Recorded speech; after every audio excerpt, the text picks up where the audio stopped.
किसान भाइयों और बहनों और हमारी आवाज सुन रहे सभी श्रोताओं, मैं हूँ कविता कंडवाल और मैं ओपी राठौर। हमारी ओर से आप सभी का स्वागत, अभिनंदन और प्यार भरा नमस्कार। श्रोताओं, हम आपके लिए लेकर आए हैं कार्यक्रम बेहद खास, जिसमें होंगी सिर्फ और सिर्फ किसानों के हितों की, उनके कल्याण की बात। और इस लोकप्रिय कार्यक्रम का नाम है आधुनिक कृषि चौपाल, विज्ञान से किसान तक।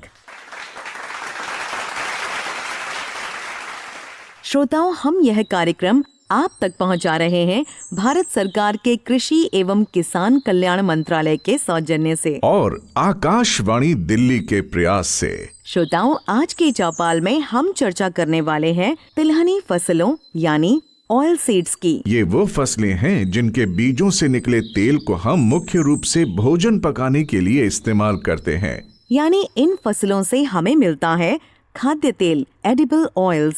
हमारा देश तिलहनी फसलों के उत्पादन में दुनिया का एक प्रमुख केंद्र है। यहाँ कई तरह के तिलहन उगाए जाते हैं, जैसे सरसों और तोरिया, मूंगफली, सूरजमुखी, तिल, कुसुम, सोयाबीन, अलसी आदि। हाल ही में इसमें एक नया नाम तेल ताड़ यानी ऑयल पाम का भी जुड़ गया है। इन फसलों से कुल तिलहन उत्पादन लगभग 426 लाख टन दर्ज किया गया है। यह सालाना उत्पादन का एक नया रिकॉर्ड है। लेकिन इससे हमारी खाद्य तेल की घरेलू मांग केवल 44% ही पूरी होती है। बाकी 56% के लिए हमें विदेशों से खाद्य तेल आयात करना पड़ता है। इस पर बहुमूल्य विदेशी मुद्रा खर्च होती है। बिल्कुल। किसान भाइयों और बहनों, ये एक अवसर है कि हम सब मिलकर देश में तिलहन का उत्पादन बढ़ाएं, उत्पादकता बढ़ाएं और देश को तिलहन में आत्मनिर्भर बनाएं, पीली क्रांति को मजबूत बनाएं।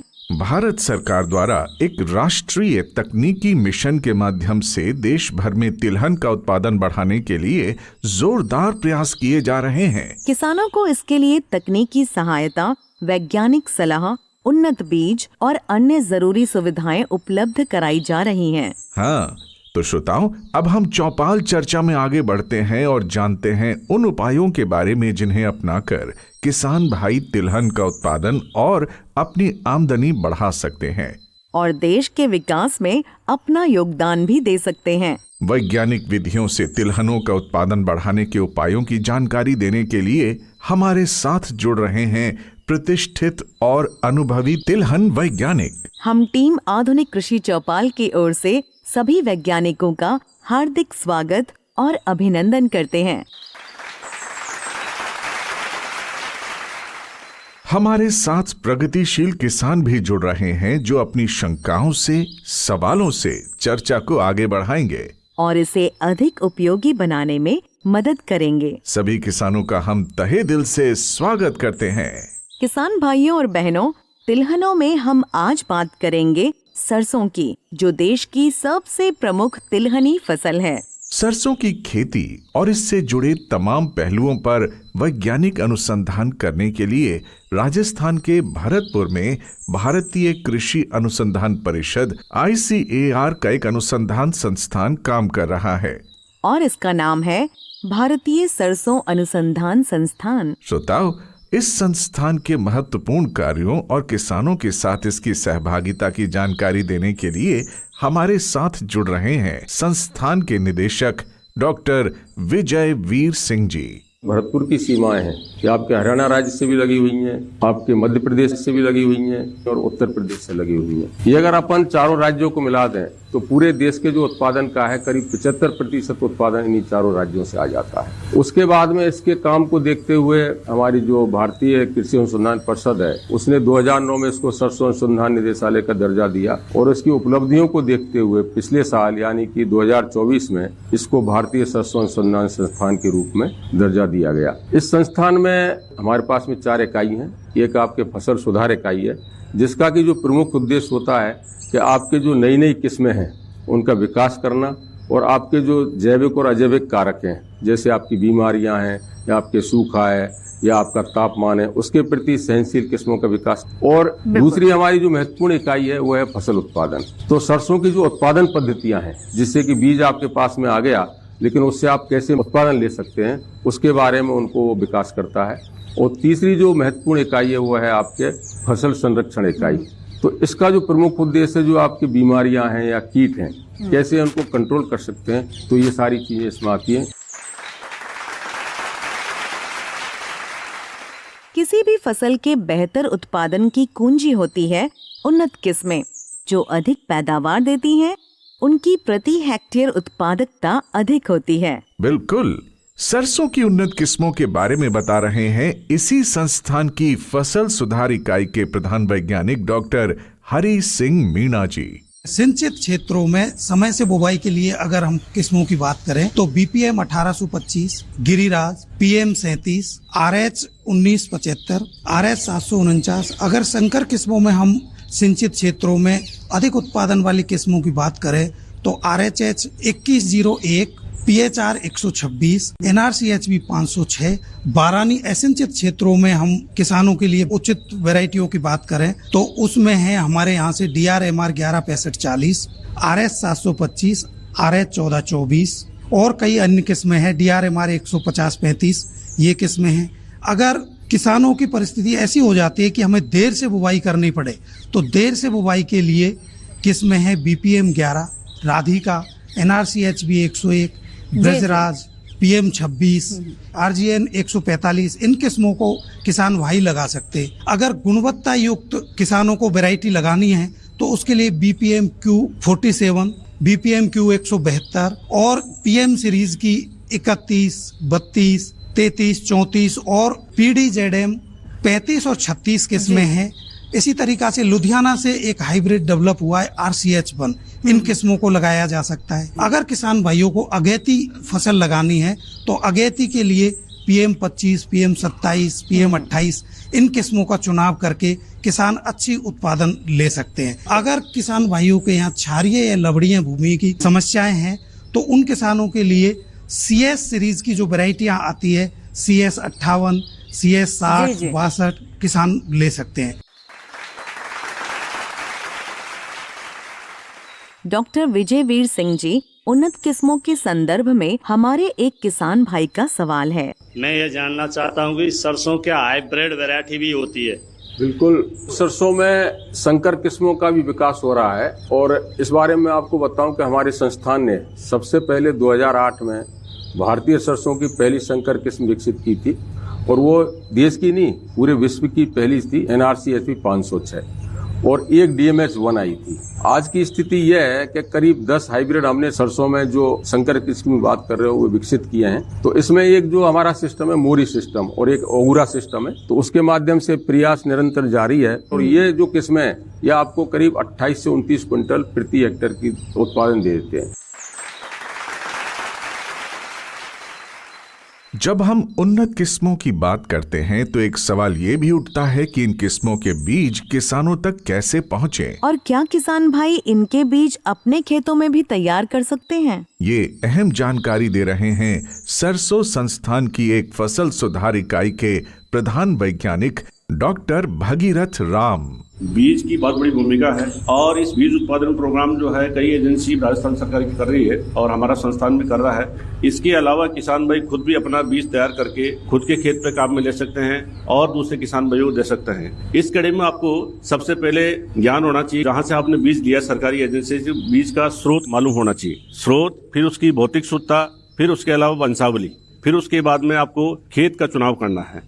खेत का चुनाव ऐसे लेना है कि पिछले 3 साल से राई सरसों की खेती नहीं की हो, और अगर खेती की हो तो वही किस्म लें जिसका आप बीज उत्पादन ले रहे हैं। इस बात का ध्यान रखें। दूसरी बात मुख्य रूप से एक खेत से दूसरे खेत की दूरी। इसमें आपको खास तौर से ध्यान रखना है कि अगर आपको जैसे सर्टिफाइड सीड बनाना है तो उसमें सरसों की कंडीशन के अंदर आपको एक खेत से दूसरे खेत की दूरी 50 मीटर रखनी है, और अगर तोरिया का बीज उत्पादन लेना है तो उसमें आपको एक खेत से दूसरे खेत की दूरी 100 मीटर लेनी है। खेत की दूरी आपने रख ली, उसके बाद में आपने उसका समय पे बुआई कर दी। समय पे बुआई करने के बाद में जैसे ही फसल 35 से 40 दिन की होती है उस समय आपको इसमें रोगिंग करनी है। रोगिंग का मतलब यह है कि जिस किस्म का आप बीज उत्पादन प्रोग्राम ले रहे हैं उसका आपको थोड़ा सा पहले से ज्ञान होना चाहिए। फूल आने से पहले आपको जो विभिन्न दिखने वाले पौधे हैं हाइट के हिसाब से या पत्ती के हिसाब से या और कोई जैसे स्पेशल कैरेक्टर हो, उसके हिसाब से जो भिन्न दिखने वाले पौधे हैं उनको आप उखाड़ के फेंक दें, फूल आने से पहले और फूल आने के बाद में। आपने रोगिंग कर ली,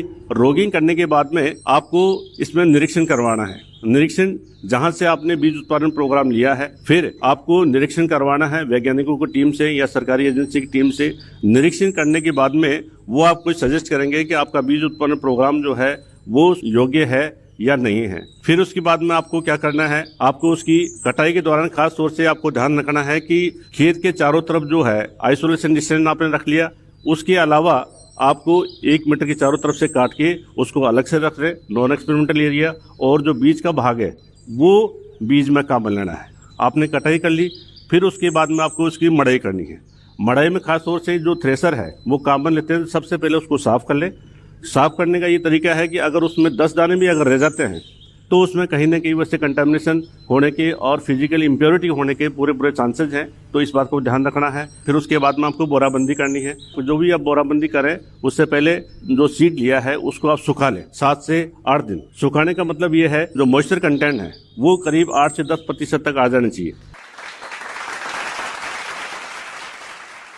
आइए अब चलते हैं इसी संस्थान की फसल सुरक्षा इकाई के वरिष्ठ वैज्ञानिक डॉक्टर हरि ओम शर्मा की ओर। डॉक्टर शर्मा, ये जर्म प्लाज्म क्या होता है?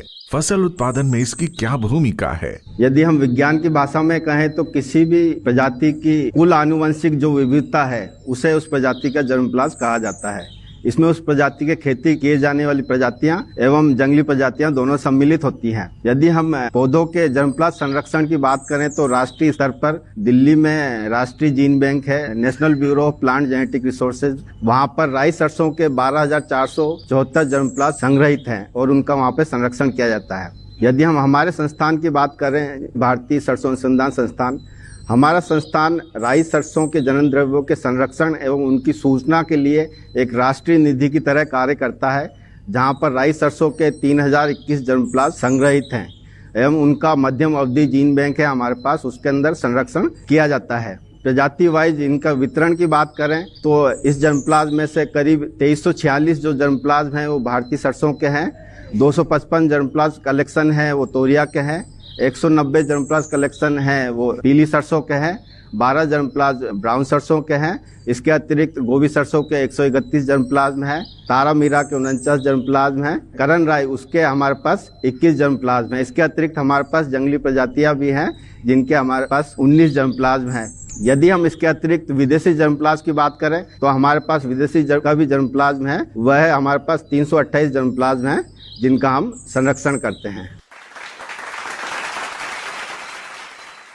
किसान भाई और बहनों, हमने सरसों की उन्नत किस्मों के बारे में तो जान लिया। अब सवाल यह है कि इनकी वैज्ञानिक खेती कैसे की जाए, कैसे अधिक से अधिक उत्पादन लिया जाए। ये अहम जानकारी देने के लिए हमारे साथ जुड़ रहे हैं भारतीय सरसों अनुसंधान संस्थान की फसल उत्पादन इकाई के वैज्ञानिक डॉक्टर राम स्वरूप जी। भारतीय सरसों अनुसंधान संस्थान ने राई सरसों की खेती के लिए बहुत सारी वैज्ञानिक सस्य क्रियाओं का विकास किया है। अगर आप इन सस्य क्रियाओं का समुचित प्रयोग करते हैं तो आप फसल राई सरसों की पैदावार अच्छी ले सकते हैं। इनमें सबसे महत्वपूर्ण है बुआई। बुआई के लिए आपको 3-4 बातों का ध्यान रखना है।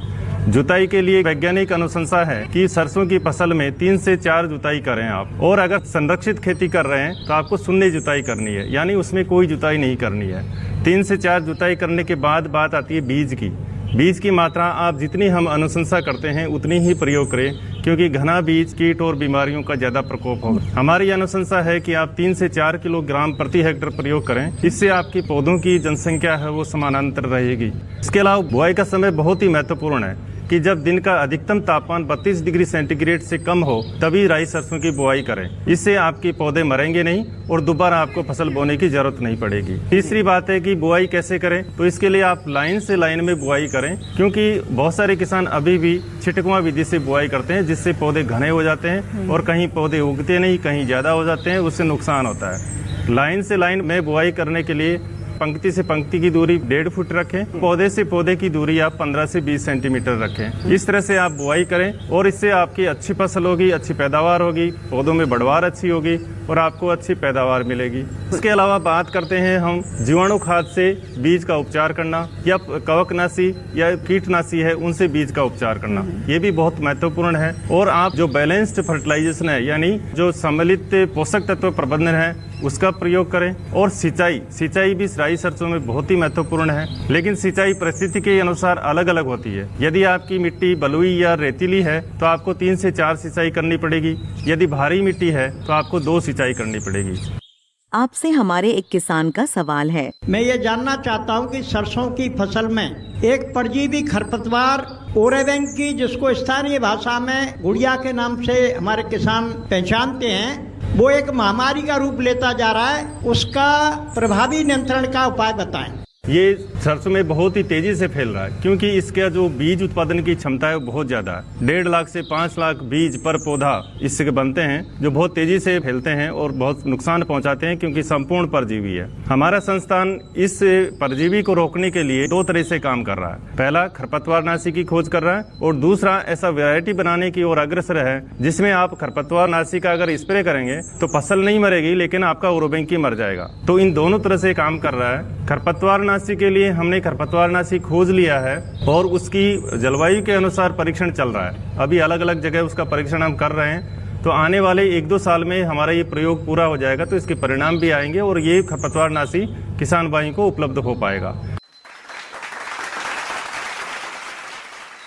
श्रोताओं, इसी सरसों संस्थान की फसल उत्पादन इकाई के वैज्ञानिक डॉक्टर मोहन लाल डोतानिया जी हमारे साथ हैं। डॉक्टर साहब, हमारे किसान भाइयों को यह बताएं कि सरसों की पैदावार अधिक हो, उससे तेल अधिक मिले, इसके लिए फसलों को कौन से पोषक तत्व देना जरूरी है?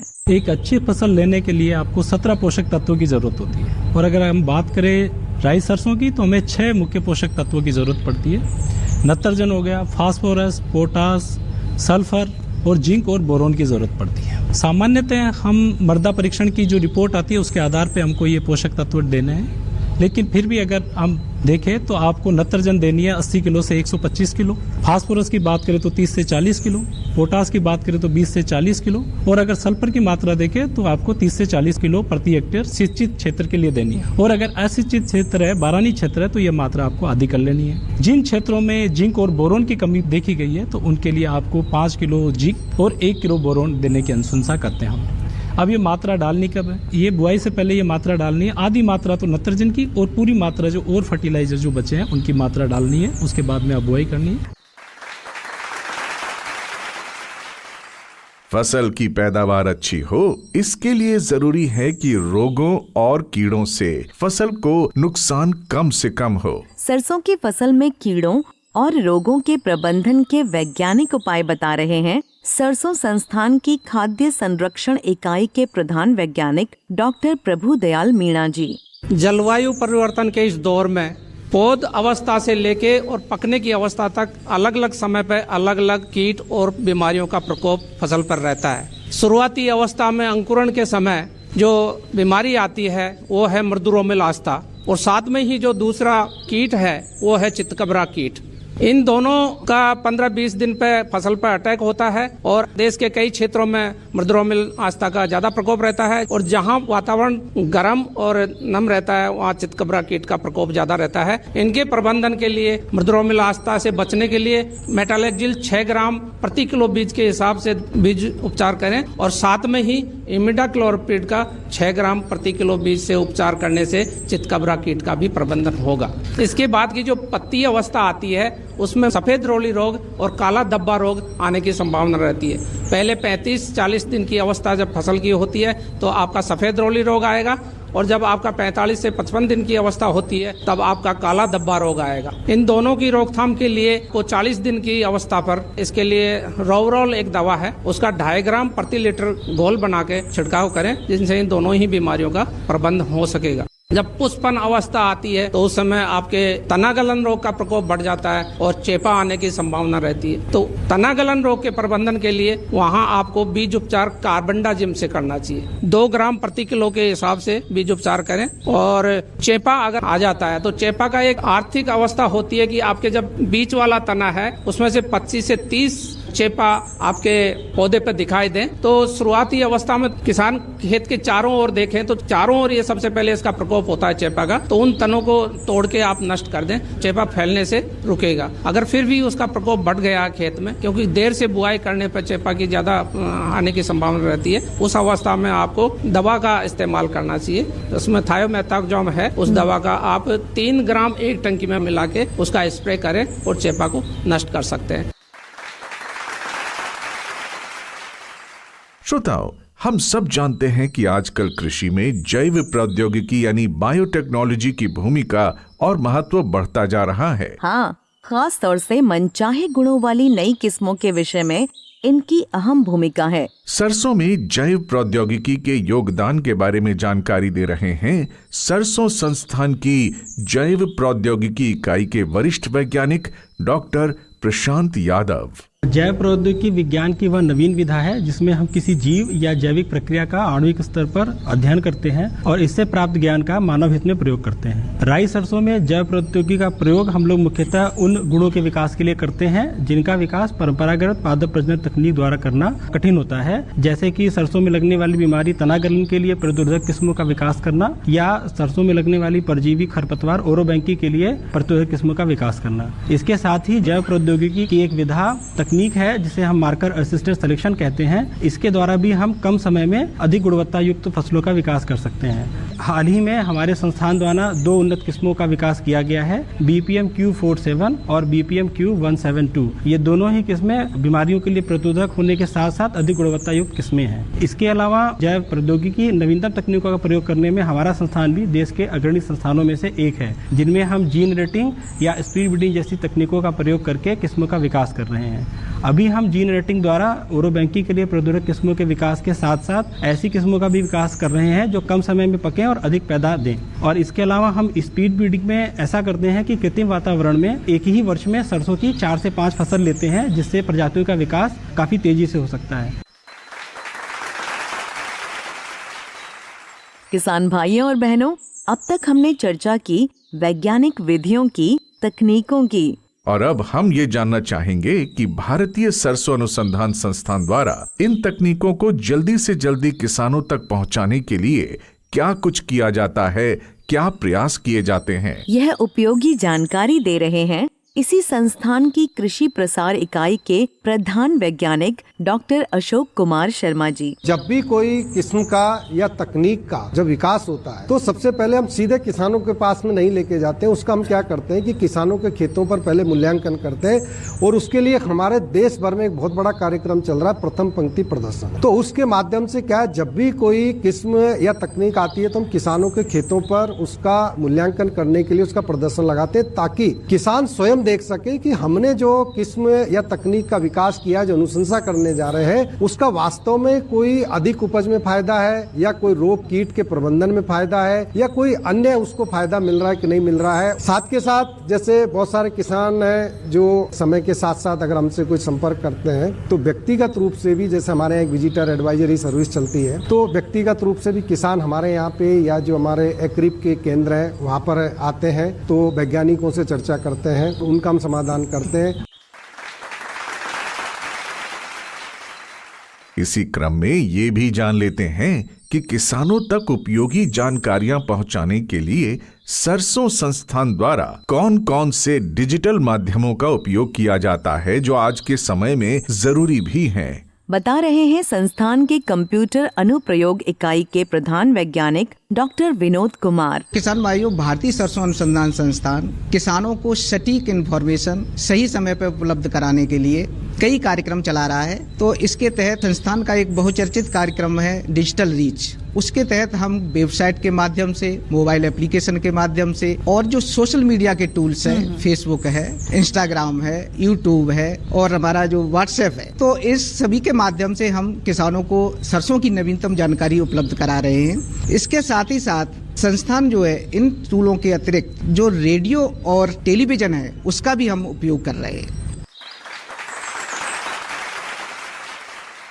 श्रोताओ, अब हम चलते हैं तेल और तेल की धार की ओर, यानी प्रोसेसिंग द्वारा सरसों का उम्दा क्वालिटी का तेल निकालने की और सरसों से जुड़े मूल्यवर्धन यानी वैल्यू एडिशन की। ये जानकारी किसानों की आमदनी बढ़ाने में बहुत काम आएगी। सरसों की वैज्ञानिक प्रोसेसिंग के बारे में बता रही हैं डॉक्टर अनुभूति शर्मा, जो सरसों अनुसंधान संस्थान में पौध जैव रसायन इकाई में प्रधान वैज्ञानिक हैं।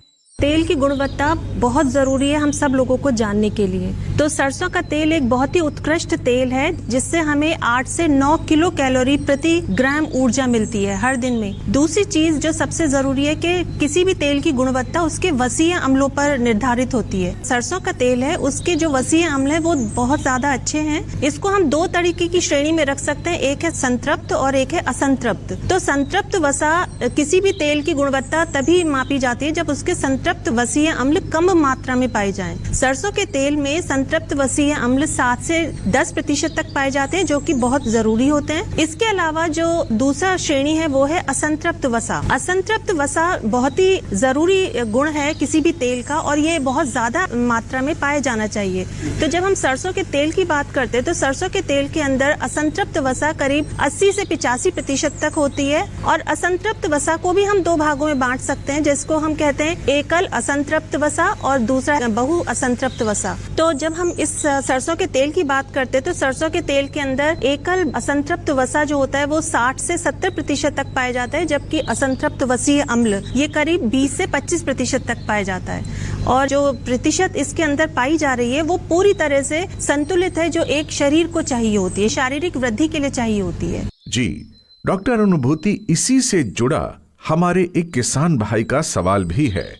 आय बढ़ सके उसके लिए सरसों का मूल्य संवर्धन क्या क्या किया जा सकता है और उसकी आगे क्या संभावनाएं हैं? सरसों के जो मूल्य संवर्धन है वो सरसों की खली से किया जा सकता है। सरसों की खली को हम प्रसंस्करण करके और संशोधन करके उसके अंदर जो एंटी न्यूट्रिशनल कंपाउंड जिसे कि हम कंपाउंड्स होते हैं उन्हें हटाया जा सकता है। तो इस तरह से भारतीय अनुसंधान संस्थान ने बहुत से प्रोडक्ट्स पे काम करना शुरू कर दिया है, जिसमें से कि एक तकनीकी हमारी अप्रूव भी हो गई है जिसको कि हम धूप बत्ती कहते हैं। इसी तरह से सरसों अनुसंधान में बिस्किट्स पे भी काम चल रहा है। तो हम सरसों की जो खली होती है उसमें से कुछ अवांछनीय तत्वों को हटाकर उसके वो बिस्किट बना रहे हैं जिससे कि शरीर को पोषक तत्व भी मिल सके। इसके अलावा हमने एक सबसे जरूरी चीज बनाई है वो है हेयर स्पा। अब जो सरसों की खली होती है जब हम उसे संशोधित कर देते हैं तो उसके अंदर कुछ फफूंदी नाशी तत्व होते हैं जो कि फफूंद को खत्म करते हैं। किसान भाइयों और बहनों, अब हम आ पहुँचे हैं आज की आधुनिक कृषि चौपाल के आखिरी पड़ाव पर, यानी अब आपसे विदा लेने का समय नजदीक आ गया है। लेकिन उससे पहले हम टीम आधुनिक कृषि चौपाल की ओर से आभार प्रकट करना चाहते हैं उन सभी वैज्ञानिकों का जिन्होंने किसान भाइयों को सरसों की खेती से जुड़ी उपयोगी जानकारियां दी। और हम उन किसान भाइयों के भी आभारी हैं जिन्होंने हमारे साथ जुड़कर चौपाल चर्चा को सार्थक और जीवंत बनाया। श्रोताओं, हमें पूरी आशा और विश्वास है कि हमारे किसान भाई आज चौपाल में दी गई वैज्ञानिक सलाहों को खेतों में अपनाएंगे। यही नहीं, सरसों का उत्पादन बढ़ाकर देश को तिलहन में आत्मनिर्भर बनाने में अपना सहयोग देंगे। किसान भाइयों और बहनों, हमें यह जरूर बताएं कि आपको आज का प्रोग्राम कैसा लगा। इसे अधिक रोचक, उपयोगी और प्रभावी बनाने के लिए अपने सुझाव अवश्य भेजें। श्रोताओं, अपनी प्रतिक्रियाएं और सुझाव भेजने के लिए हमारा ईमेल पता नोट कर लें। kkbongold@gmail.com। ईमेल पता एक बार फिर सुने, kkbongold@gmail.com। श्रोताओं, अब समय है आपसे विदा लेने का, लेकिन इससे पहले आपको बता दें कि हम जल्दी ही आपसे फिर रूबरू होंगे आधुनिक कृषि चौपाल की एक नई कड़ी, नए विषय और नई जानकारियों के साथ। तब तक के लिए हमें और हमारी टीम को दीजिए विदा। अपना और अपने खेत खलिहानों का ध्यान रखिए। सभी श्रोताओं की हार्दिक शुभकामनाओं के साथ हम दोनों की ओर से नमस्कार।